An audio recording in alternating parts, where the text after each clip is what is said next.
This is something that's just a beautiful gift that I received through my career is that with great leadership delivered effectively, you'd be surprised how many people that have been I've been told were bad that are incredible. They just were not being led.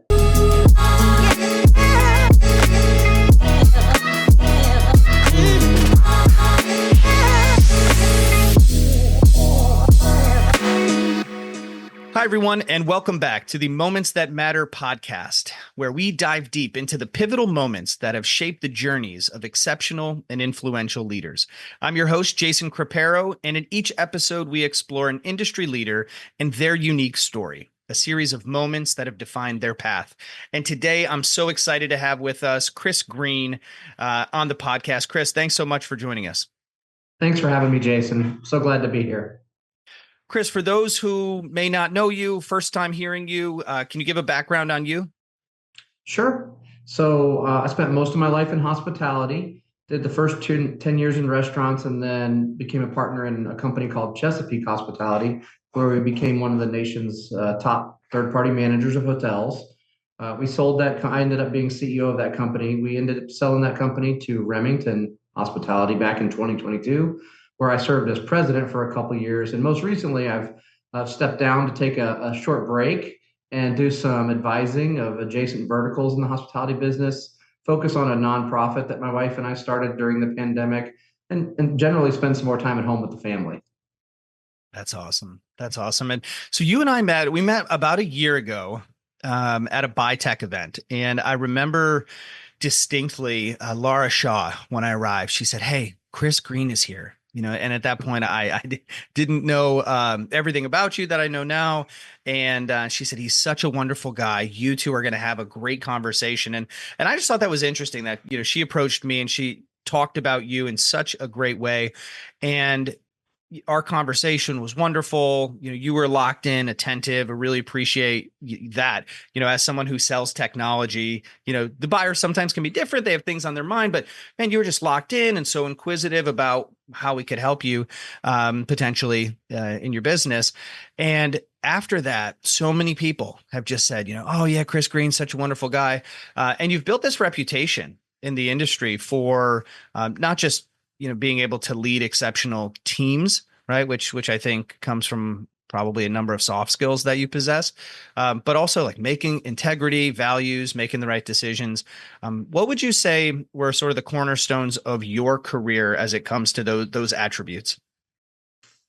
Well, that's so kind of you to say all that, and I'm proud to hear that, because if there's anything I would love to be known for, it's being known for being a good guy, someone that you can talk to, that is empathetic, that understands what's going on in the world, that is not so self-driven for goal oriented that you forget about what's going on around you. So that's important to me that you shared that, Jason. So thank you. There was a lot of pivotal moments in my life. I do remember as a very young man in my career starting out, and I wanted the gold ring. And that's all I cared about, and I was after it. And I'm a fairly smart guy, I guess, on par, average, whatever. But I was just willing to really go after it aggressively and, frankly, do whatever it took, including stepping over and on top of other people to see success. And that was not how I was raised. It just was not how I was raised. So I didn't realize it at the time, but that whole period I was living in conflict with myself, with who I was built to be. And I just could never find satisfaction in my work. I was seeing success. I got promoted very young. All the things that you would think from the outside would be the goal that you're seeking. And it just was empty for me. So there's a specific, and we're talking about moments that matter. There's a moment that I remember very clearly. I was about 31 years old or so. I was walking through the lobby of a Hilton hotel in Jacksonville, Florida, where I was at that time the assistant general manager. And these are back in the days when you wore really nice suits and leather bottomed sole shoes where you could hear them clicking on the marble. And I remember walking quickly across the lobby, just remember thinking how important I was. And I was on my way to my office and passed one of our housekeepers cleaning the lobby. And I said, typical, like you do, I said, "Good morning, how are you?" And she said to me, "I'm fine, how are you?" And I said, "Good, good." And I kept walking. And she said, "Actually, do you even care?" No And way. I stopped in my tracks. And I will tell you that that's one of the most influential moments in my career because I realized that the human that I was inside does care. But I was emulating leaders that I thought were going to get me to the next level by stepping on or over other people and Mm, not utilizing the strengths that I'd been given. And those are the skills, the soft skills of empathy and caring and concern, and also my moral compass of integrity and honesty and humility. So I turned around and talked to her and I apologized. And I'd made a commitment that day that I was not going to walk past people anymore. And literally, my career changed that day. Now, I've made lots of mistakes in between, but that changed the way that I do business and the way people know me. Just like you shared, I pay attention when I'm talking to someone. I listen to what they're saying. I don't listen to respond. I listen to listen and understand. And it really did. It changed me. that is incredible. That that you would have the wherewithal that would hit you so hard, like a ton of bricks. Like, wait, right in your tracks. Hold on, I've got to do something differently. Absolutely incredible. And is there any, on that story, did that relationship change with everybody? Is that just a new approach to how you did it? Did you start to see sort of increased success because you were putting those people first? They saw that you cared. You were, talking the talk, but now walking the walk with them. It really did. It really changed the trajectory of my career and the careers of a lot of people that I worked with. Because who wants to work for a guy like that? Who wants to work for somebody who's out for themselves and not out for the greater good? Yeah. A lot of companies can talk culture, and it's a big buzzword in the world. And having a culture, and what does that mean? But what I came to understand that what matters is what the person on the other end of that culture conversation is feeling. Hmm. So when I was at Chesapeake, we had a tagline for our company that was experience what's possible. And people always asked us, well, what does that mean? Does that mean, you guys are what's possible in management? And I said, no, that means we want our everyone, whether they are working in ballet or they're a general manager or they're part-time and they're just working here to go to college. We want them to experience what's possible in their life. Whatever their greater good is, whatever's going to fulfill them and energize them, we want to support that. And once we turned our organization into a company that was after the greater good of all our people, financial results followed, commercial success followed, all that stuff followed. But it's counterintuitive, right? Because in today's world of PE shops and everybody looking bottom line first and build it off the bottom line, it's counterintuitive to say, well, invest more in labor, invest more in training, invest more in better benefits, invest more in food for your teams that are food short at home. Do things that are outside the box. It's just counterintuitive to the bottom line. But what I've learned is you do all of these things and the throughput is a great bottom line. And that's when my career really changed. I love that. And this is the third time now that we've actually heard a very similar story about hard work. I was the hardest worker. I knew what to do. And then there came this pivotal moment where you realize that you can't do it alone. If you actually have, everybody needs to be treated properly. Everybody needs to be bought in. You can't outwork it. You can't do it alone. That the team has to do it. And I fell into that. I owned Sonic Drive-ins very, very young, early 20s. And I came from the background of I just read the operations manual. I knew how things needed to be done. I knew exactly how they should. And profiting was a very big indicator of whether or not I could get more stores, buy into stores, grow with our group. And I remember, you know, really focusing more on the profit of no, only one mint goes in there, or three napkins, no long distance phone calls, even to the employees.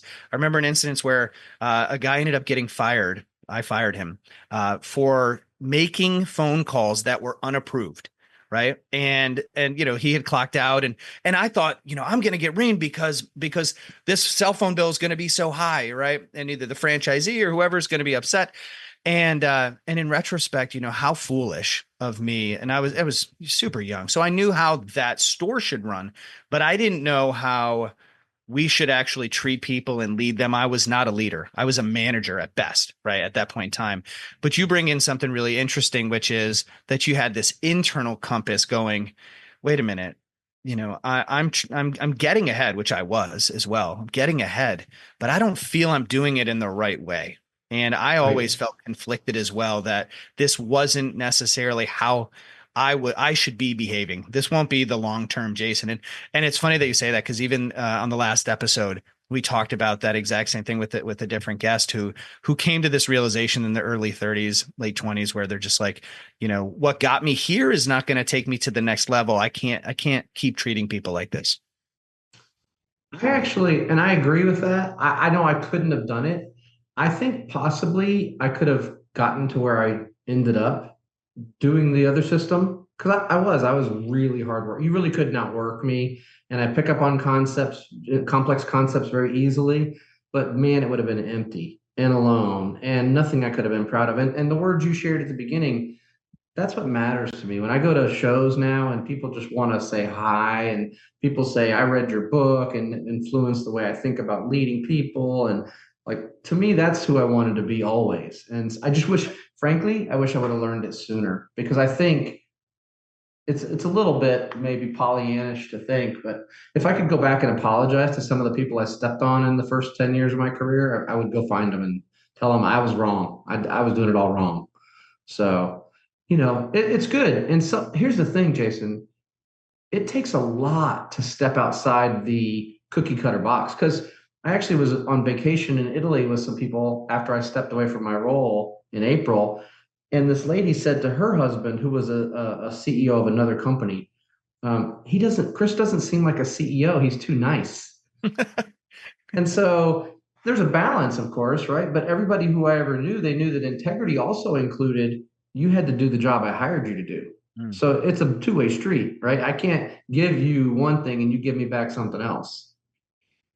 Right. There's a level of accountability. When you're a nice person, there's the tendency for people to think they can take advantage or you're not going to hold them accountable. Hey, my results don't have to be. So there's that give and a take. But even then, I think that, you and other folks, you can evolve into holding people accountable and having difficult conversations, but doing it in a way which leaves them with their integrity, right? Like, hey, Sure. we're gonna attack the problem, not the person. Right. Well, and frankly, being soft on things that matter in your organization is unkind to people. Mm. It's hard to grasp, but it's unkind. It leaves them not clear on what the outcome is supposed to be, where the boundaries are, or the riverbanks, I call them, where they need to control things and be inside of our framework. Once the framework is controlled and everybody understands we are a kind organization, we are an organization of integrity, we are going to do the right thing, and those right things include all these. It's a really easy way of working, and people have a freedom in there that is when they don't know the rules. There's really no freedom because they're always on the lookout for breaking the rules that they don't know about. Yeah. Yeah, very true. Very true for me. So working with Sonic Drive-In, and then I moved out to California and I started working inside stadiums. It was a national nonprofit. So we had inner city kids, Section 8 housing. That for me was the softening moment of now it's not a profit driven, it's mission driven. And I had been thrust into being keenly aware that I was these youngsters, I was their first boss. And I got to set the tone for every boss that came after them. I got to set the tone for their work ethic, how they approach the day. That responsibility was just what I needed at 26, 27 years old to be able to step into a role like that where we're still serving food. We're doing a lot of the concessions work out at major league stadiums and collegiate stadiums. But it was completely different because these kids had different psychosocial needs. I could not approach them as if they're a 35-year-old man working the grill at Sonic Drive-In, right? It was a lot softer, and I learned much more empathy for everything that they were going through, even down to little details like performance. Our kids would hawk. We gave them their first jobs, and we believed that at Juma Ventures that the greatest social service was a job. So if you could employ these kids, get them working, now they have savings, right? They have cash coming in. We gave them savings accounts. We matched it, college tours, career tours, and such. But when a kid would have low sales for him, right? We'd said, hey, you should probably be able to sell 30 ice cream bars. The problems that they had were much deeper than the surface. You'd say, hey, what's going on? You're not hitting your numbers like usually do for themselves because they make commission on each bar sold. So I want to try to optimize them. And it could be as simple as uh, I the washer and I couldn't get to the washer on time and the dryer I couldn't get it done. I had to leave so I wouldn't be late. So my socks are wet and they walk about 3 miles a day hawking. My socks are wet and now I have a very bad blister on my heel in my shoe. Mm. Things like that. You say, my God, I'm so sorry. I had no idea that you Yeah. doing this was causing you pain this whole time.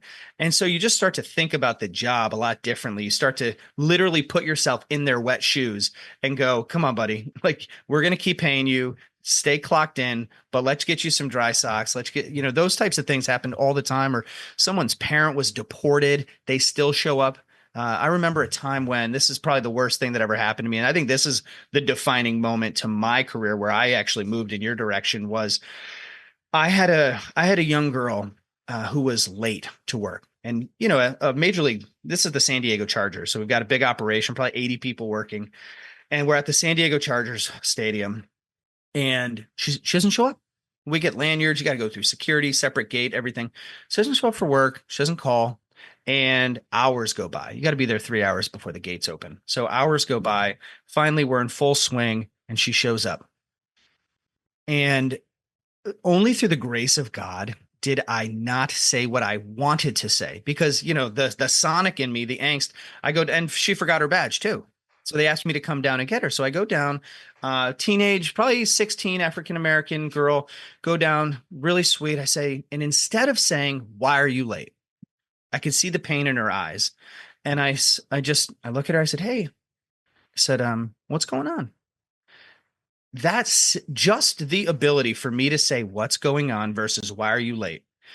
I have replayed this conversation probably 30 to 50 times in my head, and I'm just always so appreciative that I said that. And I now say that as a phrase when people's performance or they're late or something. What's going on? She, as we're walking up to the office, she says, well, you know how I had a baby? I said, yeah, I know. And she said, well, the state decided that I was unfit to be a mother. She was younger, and I'm not sure of the whole circumstances, but she said they took my baby and they gave my baby away to foster care.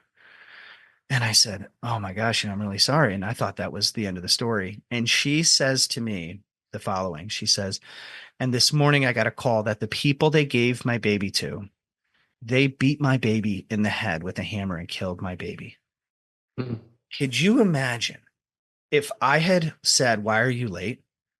Instead of going, because I don't know anything that's going on in these people's lives. And so I could not believe what she had just told me. And, we cried together. I was there to support her. Just the most traumatic, you never, ever know what is going on in people's lives. That was the defining moment for me where I said, I'm always giving. It went from you're late to, oh my God, you showed up. You still came here? With everything that you have going on and what you just had to experience, you just came here. It was unbelievable. It shook me to my core. I've Yeah. never been the same, and I approach all conversations differently after that moment myself.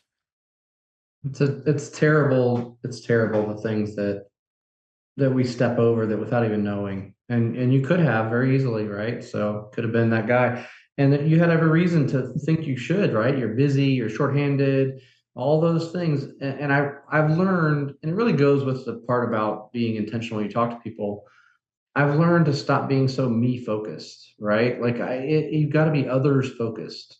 And you'll be fine. We'll be fine. We'll be fine. And if you really are others focused and they trust you, then those conversations happen organically. They just will come to you and say, "Hey, listen, Jason, I can't get to work this week. My car's broken down, or my boyfriend left me, or I broke up, whatever it is." They'll feel comfortable because they'll know that there'll be an outcome, not just numbers, profit over people. I can't do it. So Absolutely. And I started to develop this mindset of even a potential book down the road. Have you considered this? The Jack Welch types, like, you got a cutthroat bottom 10% is cut. And the, book potentially is called, Have you considered this? Have you considered that your actual innate style of being a genuine person, caring about others, putting them first, have you considered that maybe that is actually the best way to approach life?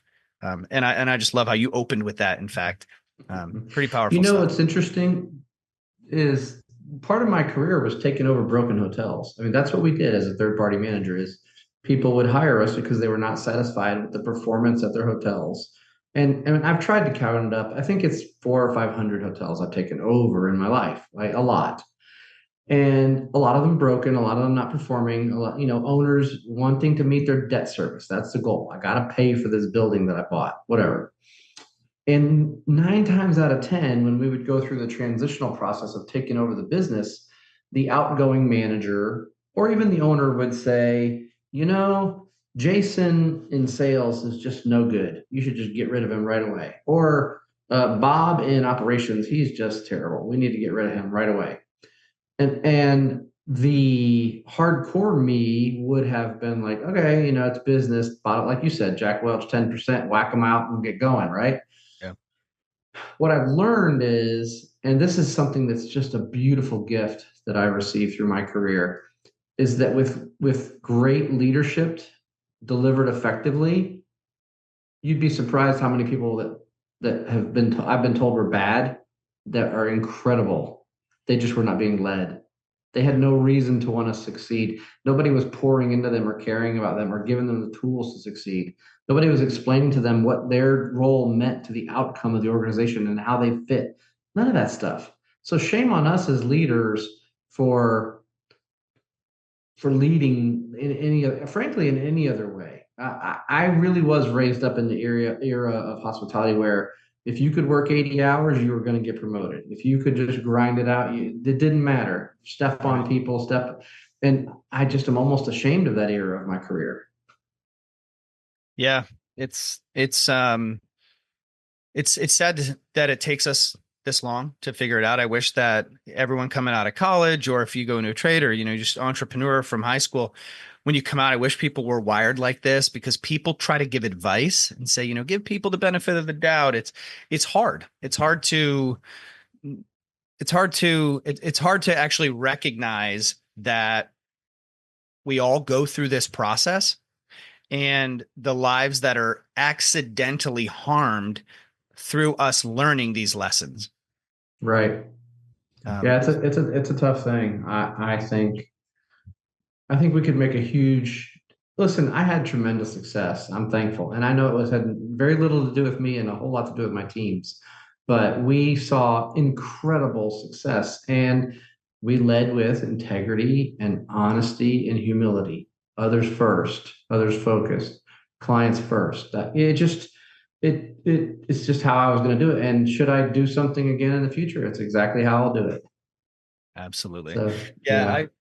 I've been embracing this what's going on. We had even at Hover here, we had maybe 2 years ago, we had a marketer, and her performance, she had been known to just get things done. Really hard worker, super bright. And there happened to be just one week, super isolated week, where couldn't get a hold of her, things weren't coming out. So jumped on a Zoom call with her. I said, hey, what's going on? Thank goodness, right? Just what's going on? And again, thank goodness as well that she was able, we had built trust enough so she could tell me the truth. And that's really the pinnacle is people have learned to know you good enough. You have enough trust that they'll tell you the truth. And so she says, well, I used to have my agency. I said, yeah. And she goes, well, I'm trying to collect money right now on people that owed me money before she came to Hover. She owned her own agency. She goes, I'm trying to collect these debts.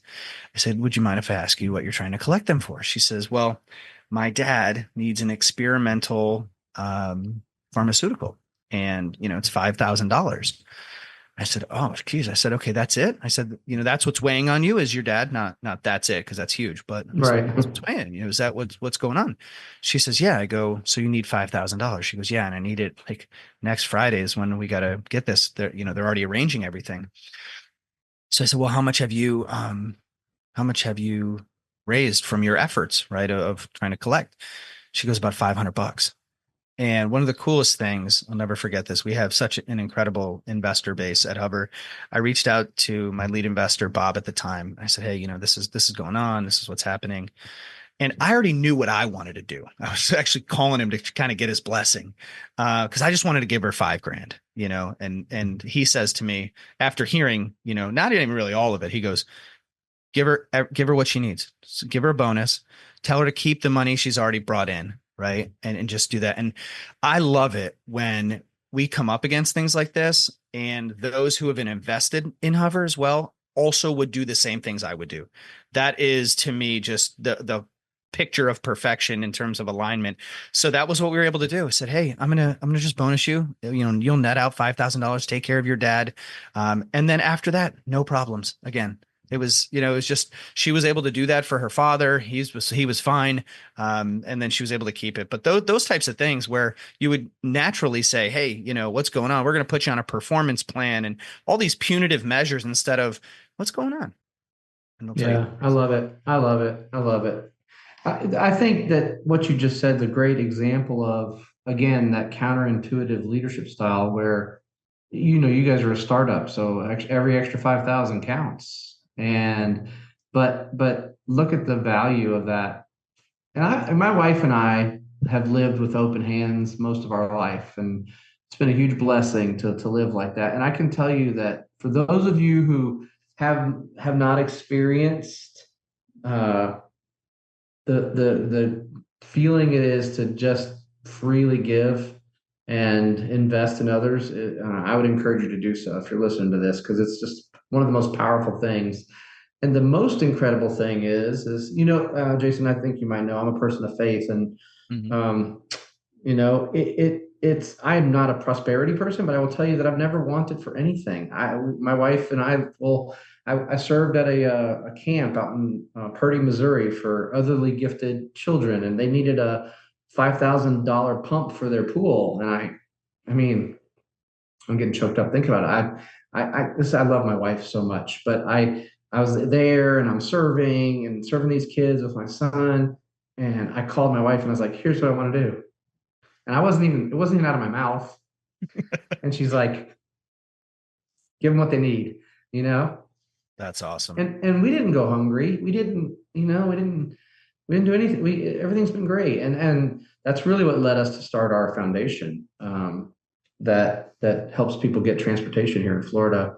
Was we always would buy cars. I love cars. We would always buy, if I saw a car for sale for two, three, $4,000, I'd buy it, fix it up. And then sure enough, there'd be a need that would come into our life. And somebody would say, this person had an accident, or here's a single dad or mom, whatever. And we were able to just bless them with a car. And so we learned that that's one of the biggest challenges for people in our county, because it's not rural, but it's very spread out, 600 square miles. It's one of the largest counties in America. And so the economic centers are not close to some of the more affordable living areas, which means if you live in those areas and you want a good job, you need a car. You can't, there's no public transportation. So long story short, we got involved in a foundation that we started. And actually next Saturday, we will give away our 100th car. No, you don't just buy them, right? So you and I, we were able to take a moment down at BuyTech, and you told me about this, and your guiding insight was so incredible. There's a lot of people in need. Public transit doesn't get everywhere, and you believed, and people usually think, I just want to give money, or I want to maybe just volunteer. You found out that a vehicle, transportation to go to and from work, childcare, that was actually where you could step in and add value. Like, what an unlikely need, but it's working. And you ended up, I don't want to steal your thunder, but it sounded like you ended up building a garage as well. Like you're buying cars, you're fixing them up, and even if someone has a car, then they can bring it in to get serviced with you as well.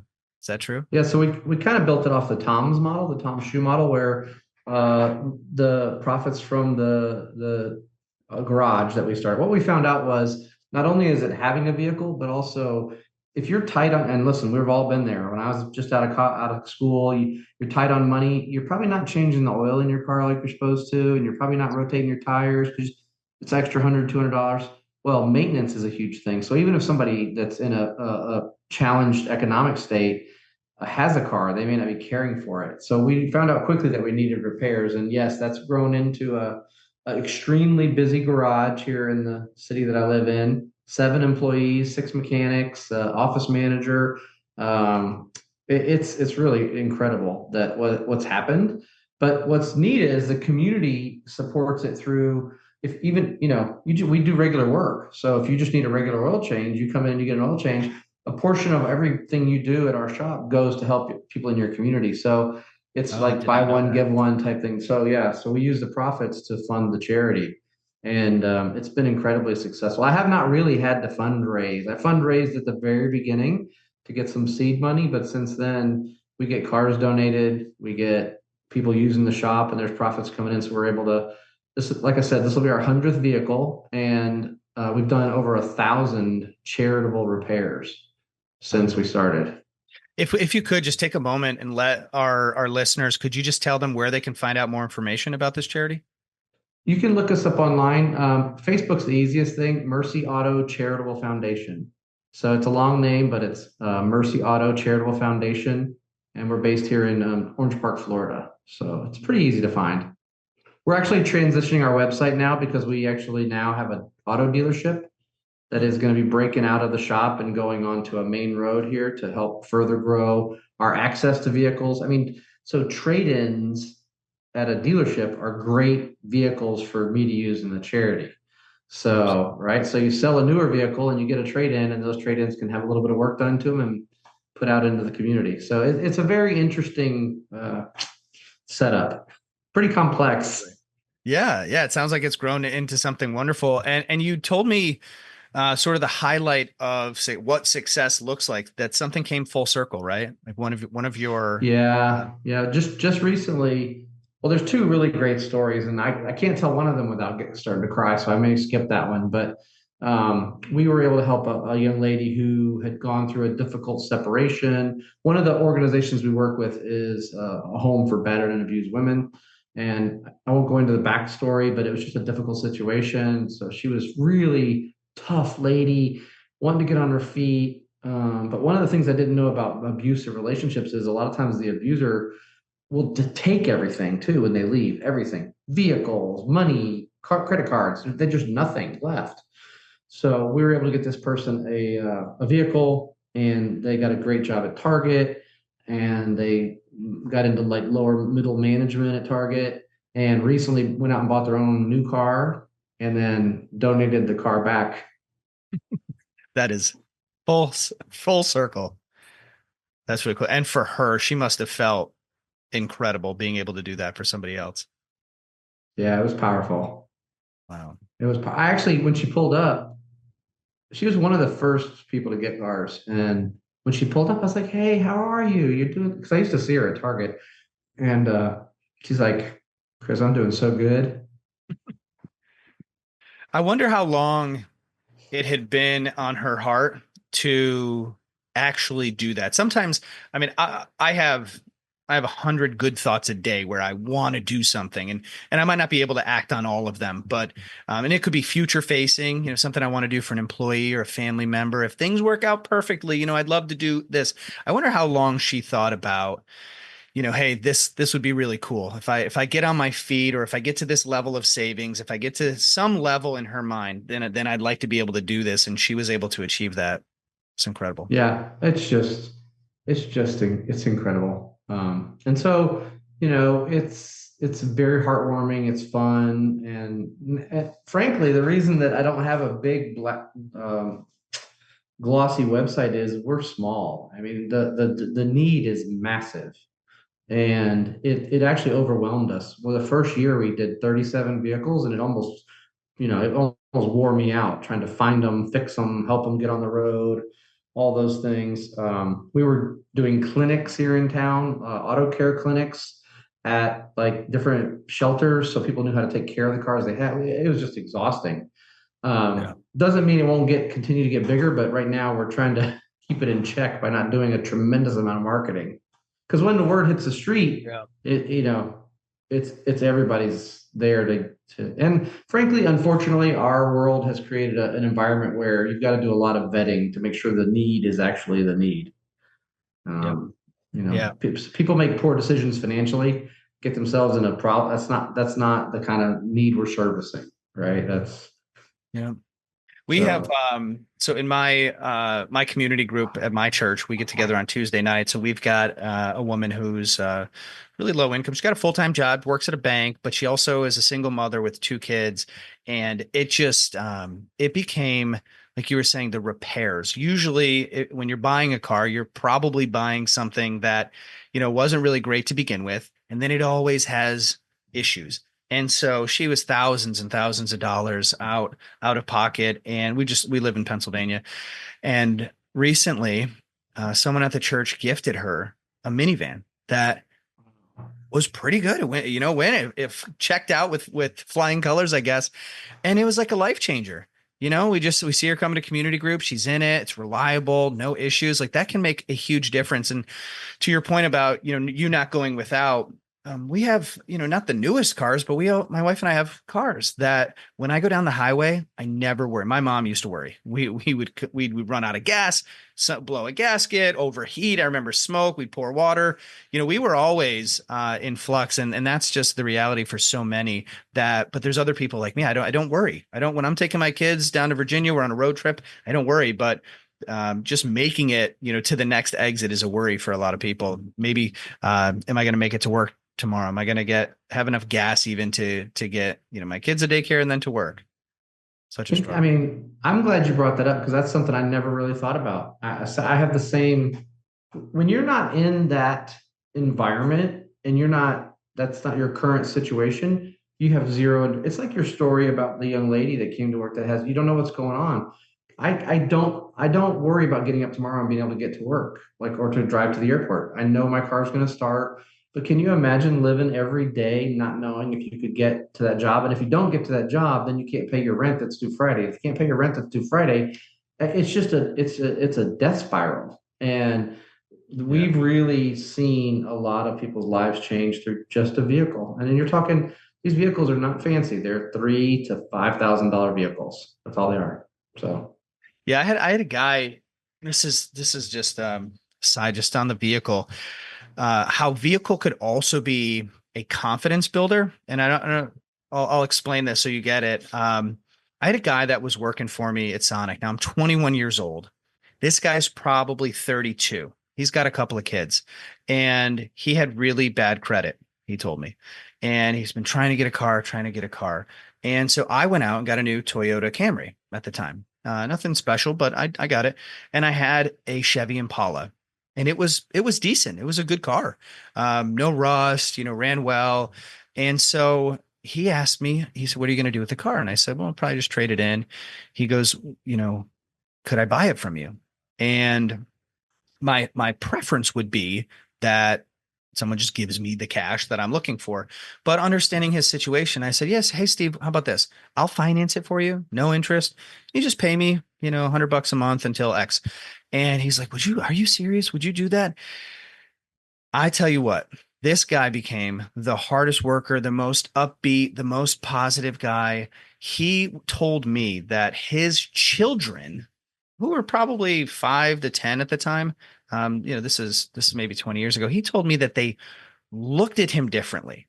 That, when mhm. he's in the car, he felt better. And it's just interesting. It wasn't a brand new car. It was probably 4 or 5 years old, but it was the newest car he'd ever owned.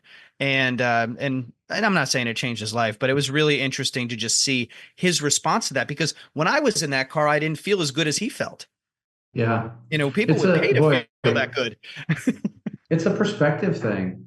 It's like I said, it's stop being self-focused and be others focused. Try. I know it's always said put yourself in their shoes, but we really don't have the ability to do that because I've not walked in their shoes.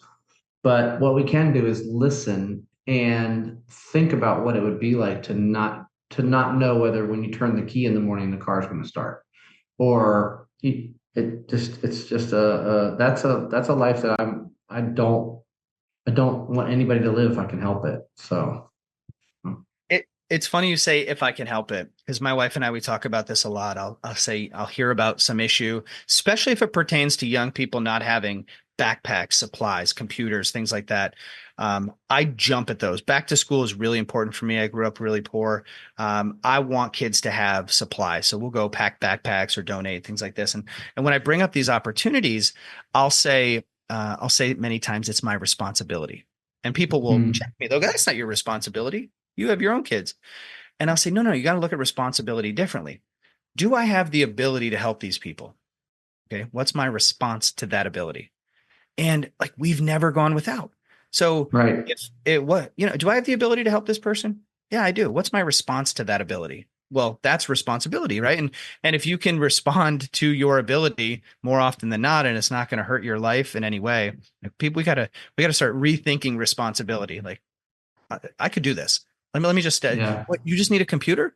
Any computer. I have a computer right here. Let me wipe it clean. Let me charge it up for you. Cheers. A lot of times it's not even money. It's just Yeah, resources. it's just a kindness. I don't know. I know this is why you and I hit it off. We think very similarly about the world.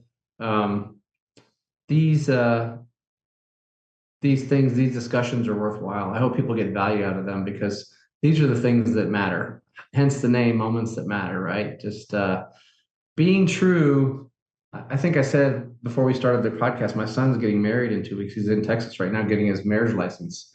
And my son is the most big-hearted, kindest, loving, tough, smart kid you'll ever meet. I mean, he's just a super athlete, but he's got a soft gold heart, and he works in a tough field. He's an electrician by trade, and so the environment's tough. And Hmm. he's constantly talking to me about how he feels. He just doesn't feel great at the end of the day because of how the environment is, and he doesn't feel like he can be himself. And I said the same thing to him. I said, "You're never going to be comfortable because you're living in conflict every day. You're trying to be at that job site somebody that you're not." I said, be the genuine you and see how that works. And recently he got promoted to foreman where he doesn't report to anybody else except for the big bosses. And he runs his own crew and he started leading with his heart. I love it. Lead And with his your heart. team loves him. Yep. I bet. My godfather used to say, and he's a licensed master plumber. One of the most influential people in my life, godfather, my uncle Dan. He would go and he had the perfect work life balance too. He'd like put in a hot water heater, make $2,500 by 11, and then he's out golfing, fishing. He'll drop a line in a trout stream he knows, and just always in the van. I worked for him when I was younger, and he would say, true success is when you do what you do best for the benefit of other people. You're going to find fulfillment when you're waking up doing something that you do better than anyone else that you love to do and it benefits other people. Nothing better. Yeah, that's awesome. I love it. Sounds like he's on his way there. That's Yeah. really cool. Makes his Uh, dad proud. yeah. That's what I want for my kids. I mean, if my kids are kind and happy, and happiness could be you be a school teacher, you want to be a plumber, there's it's just happy and kind. I Yeah. love it when I tell my kids all the time. I'm like, please don't be mean to each other. You make daddy happy when you're kind to each other. I just want them to be kind. Yeah. It's not easy. We have all this inside turmoil wanting to get what the world tells us we're supposed to get. So Well, that's what's cool about this podcast too, is of all the things you and I could discuss right now, we're just talking about ways to help other people. That's really cool yeah, I love to me it. anyway. I love it. I To me. appreciate you having me on, Jason. Oh, my pleasure. My pleasure. We're gonna end here shortly. I have two quick questions for you. What is a place on earth that's most peaceful for you? It's a place called Lubriano, Italy. So it's a small, small town in Italy that I don't think has progressed in technology or anything else over the past maybe 100 years. And you wake up, it's one street, one way in, one way out. Maybe 400 people live there. We visited there. We have some friends that have there used to be a monastery that they turned into a flat there. And you get up to the sound of the church bells and you walk down the street and get a coffee. And there's no internet and there's no nothing. It's just people talking to each other and having a relationship and eating good food. And I'd never want to leave when I go there. I have to come back to the US, but I would rather not. So That sounds absolutely incredible. yeah, it is Very nice. incredible. And my hope for this podcast is actually that we have a younger audience as well, folks that may be in college, transitioning out, thinking about their career, and it may be in travel and hospitality, it may not be. Do you just put you on the spot? Any advice that you would give a young person just setting out in their career? I think it's easy after the conversation we've had. It's something I wish I would have learned earlier is listen to that inner conflict. If you're feeling a conflict between what you are being either told to do or what you are expected to do and what you know is the right thing to do, maybe you're not in the right spot. Maybe you're not living authentically to yourself, and don't be scared. This world needs great people that live with passion and enthusiasm about who they are and who they were made to be. And if whatever company you're at doesn't recognize your greatness for what you have, there's plenty that will. So don't live in fear. Fantastic. Thank you so much, Chris. And thank you for who you are, what you represent. Really appreciate you taking the time to come on with us today. Thanks, Jason. And thank you for tuning in for another episode of the Moments That Matter podcast. As always, if you found this useful and you'd like to leave us a review, we'd love to see it. And don't forget to like, subscribe, and follow us for more episodes. Thanks so much, and thanks for tuning in.